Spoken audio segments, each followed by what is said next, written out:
It wasn't even there. Over and over and over, the lodging house kept coming up, and I'll talk about that later. They X'd here where the fire started, but it actually, I'm 99.99% that it started here. Chinatown, as you saw in the picture, actually started here and filled up this area right here. So that was a mistake. I always had in my mind that it filled up this part of Granite, but it actually started about halfway. The fire never crossed Granite Street, and it never crossed Will Street. So those are the, and you'll see that in the photographs, that that's the evidence, so we know that didn't happen. This is the way Whiskey Row, what we call Whiskey Row now. Back then, Whiskey Row was more of a general area, but what we call Whiskey Row now, I don't know, city something ordinance or something, it's just a good one to Gurley. This is pretty much what it looked like in 1900. This may have been 1900. Like I said, there was a drought. Ironically, early that winter, in the early winter, 1899, right at the end, first of 1900, it was a really wet winter. And you can see the horse-drawn wagons here, and these horse-drawn wagons during that time caused a bunch of ruts in the road here. So there was a big fight with the city council and the mayor and the people of Prescott. There was a big drought going on. We don't have much water. Shouldn't we be thinking about a way to get to our waterworks improved? The mayor and the city council decided to use the money to improve the roads. Hindsight, I think they should have gone the other way, and I don't know if they could. It would have helped them out at all. But so Hotel Burke, right here, where today's palace is right in here. So the palace at the time was one lot, and it was right here. The Cabinet Saloon was here. After the fire, the Cabinet and the palace merged, and they bought these 3 lots right here, and that's where it sits today. Sam Hills is where the fire took on a whole new level of intensity. And we'll see, I'll explain why as we get down the road here. But that's where people, there was, you know how they talk about California, and there's going to be the big one? The San Andreas Fault's going to slip, and it's going to be a mess. There was always a talk in Prescott about a big fire. They wanted to avoid it, but some people just thought it was inevitable. When it hit Sam Hills here, that's when they started going, I think this is going to be the big one. This is Scopel Block. This is where the fire started. This is called the Grandview House, and I believe the fire started here in this lodging house. Here, Ferdinand Scopel was an Italian fella. There he is, and he's actually, here's an indicator of what people were thinking about. On the 3rd page of the Courier, buried in a little blurb, was Ferdinand Scopel pinpointing the guy who started the fire. Nowadays, that would have been headlines. It was buried in almost the gossip place. And this is kind of what the blurb said. It was a joke because this guy who started the fire went down to a bar, which I'll show you, had a beer, and he'd left the miner's candle in, which you guys learned about not too long ago. Left his miner candles going, and while he was drinking that beer, Prescott went up in flames. So their joke was, he doesn't seem like a guy who would have $1.5 million, $1.5 million drink, you know, but pointed to the guy. And that's him who started the fire, but it was, this is what they were, it was all about whether or not they were going to rebuild or not. I'll give you my theory of how the fire actually grew as it was. Yeah, I'll get to that there. So there's the $1.5 million beer. So no one can really know exactly how it started, but based on the evidence, I'll give you my scenario. And we actually, what's been missed in the narratives over the years is we actually have 2 eyewitnesses to where the candle fell from the candlestick holder, and I'll talk about him here in a minute. But I believe these guys, 4 of them probably Italians. Ferdinand Scoble was an Italian, so they wanted to help their paisan out, and they rented a room there. Lodging houses were the cheapest form of lodging that was available. If there were rooms, they were notoriously dirty. Room and a bed. No plumbing, no electricity, no lighting. So you have your little, you have right here. Thank you. That's a beauty. Pretty much the same thing right there. It looks like, so these guys, these almost like flashlights, I guess. You guys would carry them around. They needed light. They came back from partying. They went up to their room, and maybe they were going to grab some stuff, you know, after spending a good time on Whiskey Row, and maybe the red light district. They maybe had gone over there. They came back. It was dark. They needed light. They jabbed us into the wall. These aren't meant to go into walls. They're meant to go inside a mine, inside rocks. If the thing drops down, the mine's not going to light up.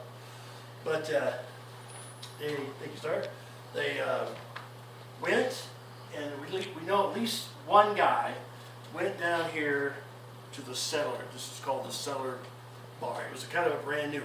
Went down and had a beer. While they're sitting there, all of a sudden they hear the steam siren that there's a fire, and they're going, "Oh no! What happened there?" For perspective, that Courier building is now what is Colt's Grill. Is that correct? Say it again. Colt Grill. Yeah, that's where Colt Grill is now. Yeah, right. And used to have a nice cigar shop there, but not anymore. But yeah, and I'll talk to you more about that. But these guys were down in here having their beer, and I'll tell you what this guy said right here. This is something. This is a testimony I found in a book called One Last Frontier. It was by a historian named Pat Savage, and she was getting stories of these pioneers before this 1964 when it came out. She got these stories of these pioneers before they were gone, and this is Bert Lee. Bert Lee was a clerk at the OK grocery store. He was the foreman for the OK Hose Company. There were a lot of OKs. There was an OK Corral in Prescott at some point, anyway. But yeah, a lot of OKs going on there. So, okay. There's the OK store. So, if you know Prescott, it was on Granite Street, northwest corner. It's set right there. Remember, you can actually see a picture that it survived right here. So Bert Lee was working that Saturday in the OK store. He probably lived over here somewhere. He spent a day, 13 and a half hours in that store, so he was pooped out. He goes back home, has dinner, goes to bed, and not long after he went to bed, he heard Old Mockingbird, which was a steam siren. It was the fire alarm. I guess it was at the courthouse. He looked at the clock. It was about 10:45, he said. Got dressed. Nearby was the pump house. I think it was right there on Granite Creek. So right in that area there, he didn't have long to go. Picked up a hose cart. His other members of the OK hose team came and joined him. He takes the hose cart. Maybe could have been that one for all we know.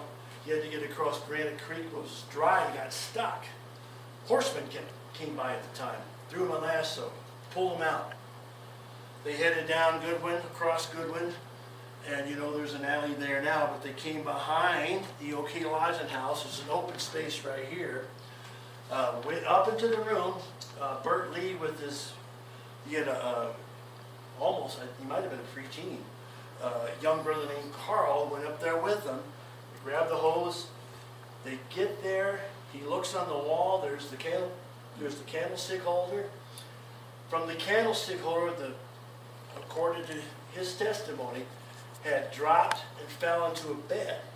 So the bed had lit up, and now it was climbing up the walls. There was a hydrant somewhere nearby. Hooked it up, told his man, Martin Testori, told him to open it up. About 3 feet came out, and the water mains were dry.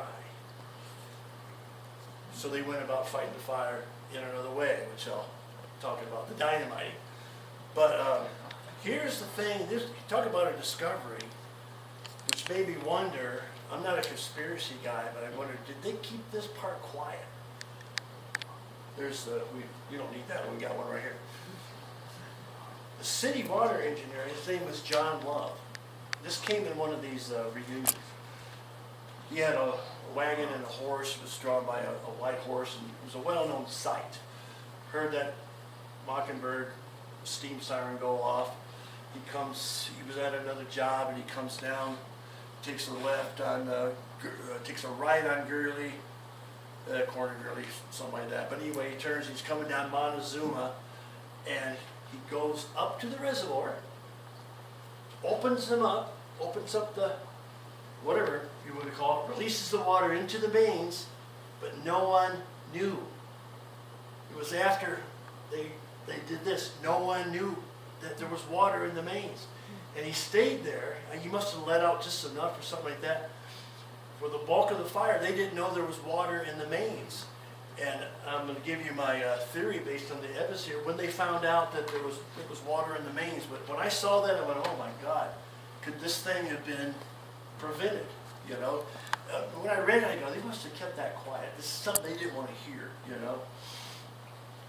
At the same time, while there was two other hose companies, the Tufts and the Dudes, and on the plaza there were wells on the corner.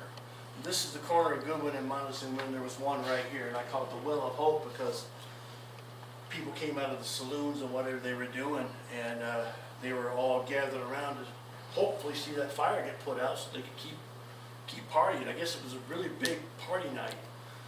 There's a legend that says Sheriff Ruffner said if he's going to arrest the drunks, he would have to put an umbrella around the whole town. You know, it was just that people were having a good time. I wonder how many firefighters were partying as well. But Sheriff Ruffner actually wasn't the sheriff at that time, so I don't know who actually said that. I call it the Well of Hope because people were hoping that they were going to put the fire out. Tufts and the Dudes get there with their hose carts, drop the hose down in the well, turn the pump on, and their description was when they got over to the OK lodging house, it came out about 10 feet, and then mud, the consistency of pancake batter is the way they described it. So they threw down their, I guess they put a lot of the equipment back on the plaza, but there were reports that the fire got so intense that they would just burn up on the street. So that didn't work out. So now they're thinking we got to start dynamiting. There have been two other big fires in Prescott before that, and the dynamiting worked. So they were hoping this time. This time, however, it was drier than it had been before. I'm going to remind myself what I'm going to say here. So they started dynamiting. They dynamited the OK Annex. That didn't work. Fire starts to enter the Grandview House, which was often called the Scopel Hotel. They decide to dynamite this tall brick building. I wonder if you're thinking what I've been thinking for years. Had they had any experience, what would happen if you dynamited a brick building? Because the technique was you would drop, you blow it up, the wood would go everywhere, so you drop the fire of fuel. That didn't work. And plus, usually what they would do is drop it and then spray water on top of that wood. So before that happened, the firefighters were getting ready to throw dynamite in the Grandview House. They look up on the third floor, they see somebody. This is according to the Arizona Republic, I'll just call it that, the Phoenix Republican. They see somebody up there, and according to their report, they yell up at the guy, "We're going to send you up a ladder, come on down." And the report from the the Phoenix paper said the guy just maniacally laughed and ran back into the flames. And you can see the headline here, unknown man perished in the raging flames. The Prescott papers never denied it, never rejected it, never even addressed it. They never brought it up. So could it have happened? When you see the pictures of how intense the flames were, I think you'll think the same thing I did. I don't know any human body would have been anything left, you know. So I think it could have happened, but it was never ever addressed. They put the dynamite in there, and kaboom! According to the pharmacist Harry Brisley, the masonry stood firm. It acted like a big cannon. The wind was blowing south, from the south and west. It was blowing northwest. Here's a picture of evidence that it did. There's the front of the Grandview house right there. So you can see that at least maybe the wall fell down later or something like that. But the front was still intact right there. So it acted like there's Ferdinand Scopel here. They don't look. They look like, oh, none of that work, you know. But the embers blew over to Granite Street toward the Union Saloon. The Union Saloon, the Granite Street was the red light district of the area, and that was, the Union Saloon was actually a brothel. These were the cribs right here. You can see a lady waiting for a customer right there. And it goes on down. You can see, so the cribs went this way. They were just tiny rooms. And when they advertised, it made me laugh because the Union Saloon, clean beds. That was about all the advertisements said. They were just tiny rooms, little apartments. There was the double-decker, which was the primary saloon at the time when our research. You've heard Josie Eric's story where she said she was an actress. The evidence, overwhelming, is that she was not an actress, but that she worked there at the double-decker. But that's a whole other family. Never mind. You know what I mean. It's fascinating, by the way. There's the Union Saloon. So they blew it up. Forgot to tell you that part. They blew it up, so that's what's left of it. And a couple of the ladies there are going, now what do we do? But you can see that it's still smoldering there. Later on, we can see the Union Saloon, they just set up their tents right here and went back to business on the corner there. There was some ladies, there's all kinds of names for them, and my favorite is horizontal experts. The horizontal experts, actually, you know how the business is set up on the plaza, temporary? They tried to do that. They tried to set up their own little business right there on the plaza. The city council goes, no, you're going to move down this way. There was actually an attempt to get rid of the red light district altogether, but it didn't work. Dago Martin, he might have been a customer that had worked at the Union Saloon. He was down the cellar. There was great attempt at saving the whiskey. He was down in the cellar, and he was grabbing the whiskey, and they blew the Union Saloon up. And all of a sudden he's looking up, he sees the sky lit up by fire, and I guess he was deaf for a couple of weeks, but he survived. And Bert Lee, like I said, he went about fighting the fire another way. He went down over to the Sam Hills Hardware, which had an incredible inventory. They're pulling stuff out. He's in there when they blow up the Union Saloon, shook the Raptors, beam almost hits him in the head. He grabs some rifles, he runs out to the plaza, he sets them down, he looks up, and some things never changed. As soon as he set something down, he said, people were taking him and looting, running over to Union Street and disappearing. He was like, why am I doing this? Then he thought about his store. I'm going to go over to my store and protect it. So the rest of the fire, he got up there with a shotgun, and he was just keeping looters away like that. And like I said, it survived. I mentioned earlier, this is where the fire took another level of intensity. It had petroleum products, probably mining power.